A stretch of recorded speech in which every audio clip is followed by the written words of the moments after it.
Vishnu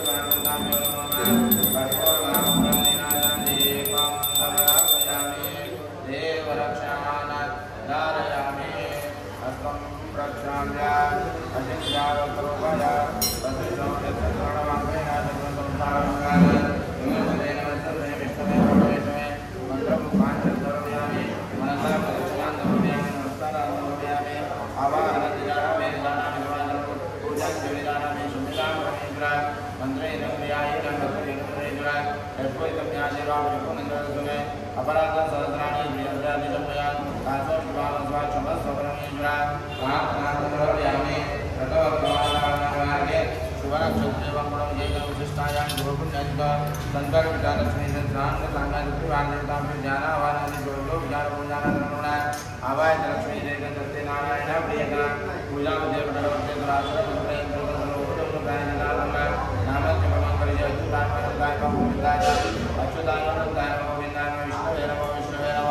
विष्णवे नमः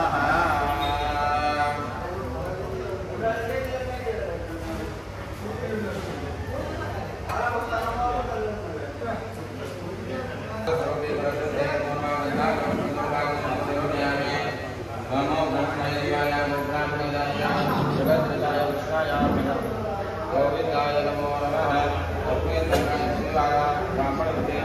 कथपठनाख्यं कर्म करिष्ये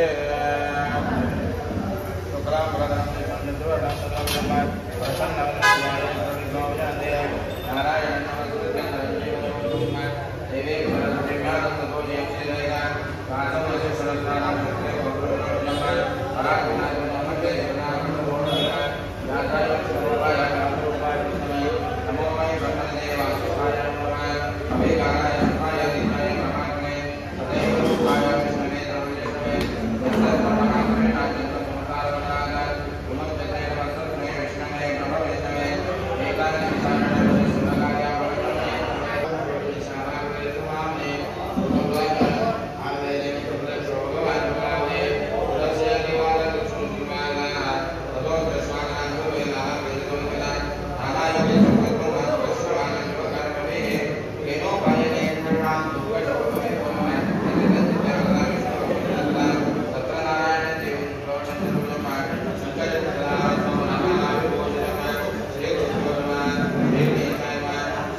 भगवान विष्णूच्या भाषणाचे नारदमुनी विष्णू म्हणाले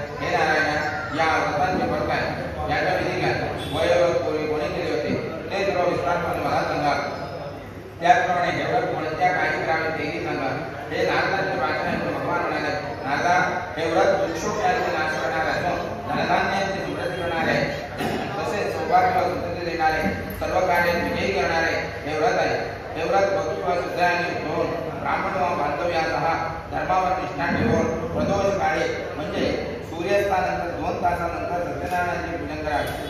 केळी, दूध, शुद्ध तूप, साखर, गव्हाच्या रव्याचा केलेल्या प्रसाद भक्तियुक्त अंतःकरणाने सत्यनारायणाला करावा. गव्हाचा रवा न मिळेल तर तांदळाचा रवा घ्यावा. साखर न मिळेल तर गूळ घ्यावा. वरील सर्व वस्तू समयाप्रमाणे एकत्र करून त्याचा प्रसाद सत्यनारायणाला करावा. आपले बांधव व मित्र यांना सत्यानारायणाची कथा ऐकून ब्राह्मणाला दक्षिणा द्यावी. नंतर भक्तीने प्रसाद ग्रहण करून सत्यानारायणाची कायमवाद रचना करावी. हे कुंडलांचे सर्वप्रथम पवित्र देवालयात जाऊन सत्यनारायणाचे स्मरण करीत घरी यावे किंवा आपल्या घरातील घरात पवित्र ठिकाणी करावे. पूर्वी सांगितलं त्याप्रमाणे भक्तिभावने हे व्रत केले असता मनुष्याच्या सर्व इच्छा पूर्ण होतात. कलियुगात सर्व जीवाला दुःखनाशाचा हाच एक सोपा उपाय आहे. विदेशे स्कंदपुराणे देवाकांडे सत्यनारायण व्रतकथायां प्रथमोऽध्यायः. हरये नमः.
याप्रमाणे नारायण भगवंताने नारदांना सत्यनारायणाचे व्रत सांगितले. तेच मी तुम्हाला सांगितले. अन्य काय सांगू? ऋषी पुन्हा विचारतात, त्या ब्राह्मणापासून हे व्रत कोणी ऐकले परंतर कोणी दर्शक्षेपित केले ते सर्व ऐकण्याची इच्छा आहे व श्रद्धा नाही. तूच म्हणला मुनियो, हे व्रत प्रतिवर कोणी केले ते संस्कृती ऐका. एकदा हा ब्राह्मण आपल्या वैभवाप्रमाणे आपल्या बांधव व इष्टमित्र यांना आनंदाने व भक्तीने हे व्रत करीत असताना लाकडे विकणारा मुळे विकण्याच्या ठिकाणी आला.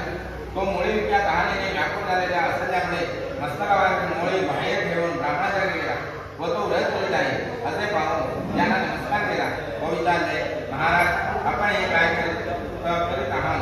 वयोवृद्ध केल्याने काय फळ मिळते ते विस्तारपूर्वक सांगा. ब्राह्मण म्हणाला, सर्व इच्छा पूर्ण करणारे असे हे सत्यनारायणाचे व्रत आहे. त्याच्या कृपाप्रसादाने मला पुष्कळ धनधान्य मिळाले. नंतर त्या मुळे विकल्याने व्रत मुद्दाम घेतले व अगदी आनंदाने प्रतापविषय करून पाणी पिऊन शहरात मुळे विकण्यासाठी गेला. सत्यनारायणाचे चिंतन करीत लाकडाची मुळे मस्तकावर घेऊन या गावात लाकडे विकून जे द्रव्य मला मिळेल त्या द्रव्याने मी सत्यनारायणाचे उत्तम पूजन करेन असा मनात निश्चय केला. व धनिक लोक ज्या नगरात राहत होते तिथे तो गेला व त्या दिवशी त्याला दुप्पट द्रव्य मिळाले.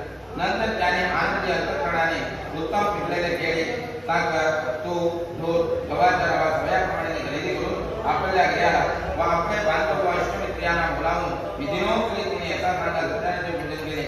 या सत्यनारायण व्रताच्या प्रभावाने तो मुलीच्या गंधांचे व पुत्र इत्यादी संपत्तीने युक्त झाला व या लोकांनी सुखी होऊन शेवटी सत्याप्रभूच्या सत्य लोकांत गेला.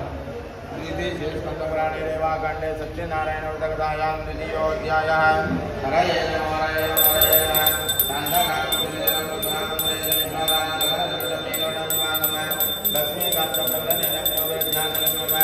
वंदे विष्णुर्भवभयं सर्वलोकैकनाथं लक्ष्मीनारायण नारायण जय कृतियोग्यानां सुसंगत विषयो या विषयांचे चित्रांकन पूर्वी या पृथ्वीवर वृथाप नावाचा एक सार्वभौम राजा होता.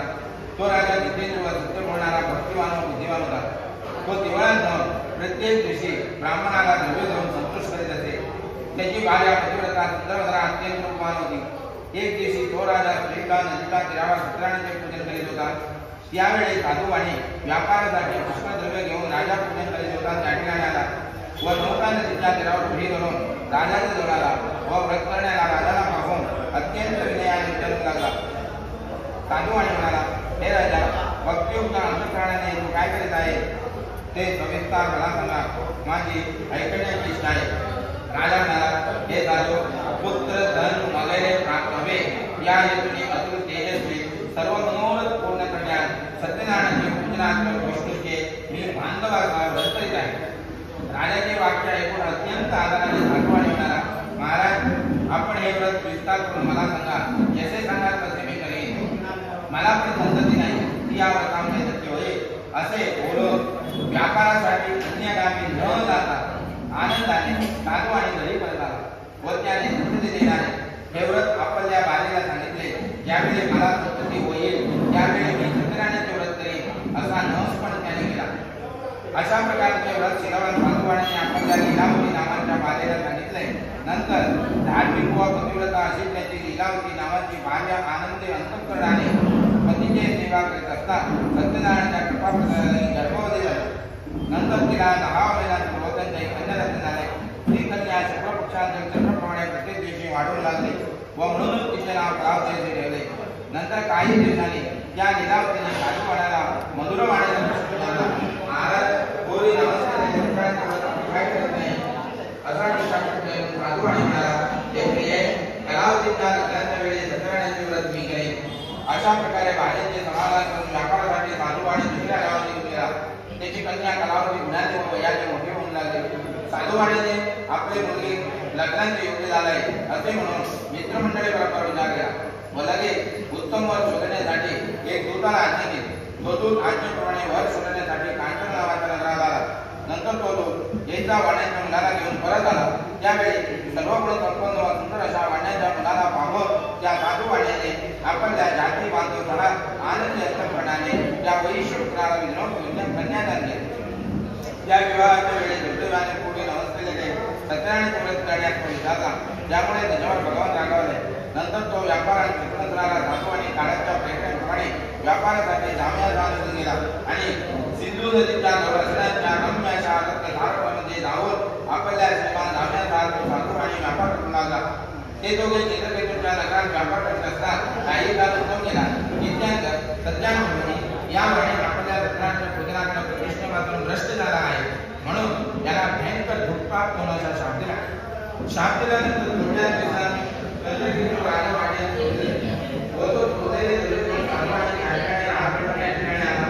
आपल्या गावात राजाची काही असे पाहून तो साधूला व शोधलेले द्रव्य साधूवाणीची दारावर टाकून दिला. इत्यानंतर ते राजू सज्जन साधूवाणीच्या ठिकाणी आसपास ठिकाणी आले व त्याने चोरीस केलेले राजद्रव्य त्या ठिकाणी पाहिले व हे ते असे म्हणून त्यांना दोघांना हसले व आनंदाने आवत त्या दोघांना आनंद मानले म्हणाले, महाराज, आपल्या द्रव्य शोधलेले ही पाहून तुला समोर आणले आहे. आज्ञाकारी राजाने विशेष विचार न करता त्यांचे त्यांना बंदी बनवून सापडण्याची आज्ञा केली व लगेच राजदूतांनी त्या दोघांना भेटल्या जागेने किल्ल्यामध्ये कारागृहात आणून टाकले. त्यावेळी आम्ही थोर नाही असे ते म्हणत होते, परंतु सत्यदेवाच्या मायामुळे त्यांचे बोलणे कोणी ऐकले नाही. उलट साधूवाण्याचे सर्व द्रव्य जप्त केले. सत्यनारायणाच्या शापामुळे साधूवाण्याच्या बालेला फार दुःख झाले व त्याच्या घरातील सर्व द्रव्य चोराने चोरले. तेव्हापासून मानसिक व रोग याने सुधार व विषयाने दुःखी झालेले साधूवाण्याची भार्या प्रत्येक घरी भिक्षा मागण्यासाठी फिरू लागली. साधूवाण्याची मुलगी